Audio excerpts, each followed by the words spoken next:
ஃபைனலாக நம்ம room heater வந்து ரெடி ஆயிடுச்சு. அது பார்க்குறதுக்கு இப்படி தான் இருக்கும்.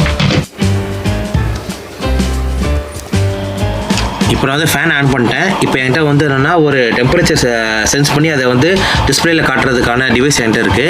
இப்போ அதை பார்க்கலாம். இப்போ இங்கே ஹீட்டர் ஆன் பண்ண உடனே அந்த மானிட்டரில் நீங்கள் பார்க்கலாம் டெம்பரேச்சர் வந்து படிப்படியாக ரைஸ் ஆகுது. 22லேருந்து அப்படியே படிப்படியாக ரைஸ் ஆகி 31 வரைக்கும் இன்க்ரீஸ் ஆகுது.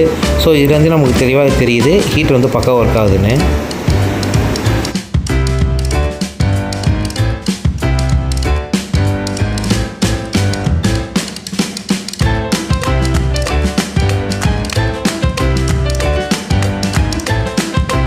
ஸோ நம்ம ஹீட்டர் வந்து பக்கா ஒர்க் ஆகுது. இந்த மாதிரி இன்ட்ரெஸ்டிங்கான வீடியோஸ் பார்க்கலாம். Please like, share and subscribe to science report channel. Instagram அக்கௌண்ட்டும் சயின்ஸ் ரிப்போர்ட் தான், மறக்காம ஃபாலோ பண்ணிக்கோங்க. அடுத்து ஒரு சூப்பரான வீடியோவில் சந்திக்கிறேன். Okay bye. அது வரைக்கும் கொஞ்சம் நான் குளிர் காஞ்சிக்கிறேன். ஆஹா இதமாக இருக்குது.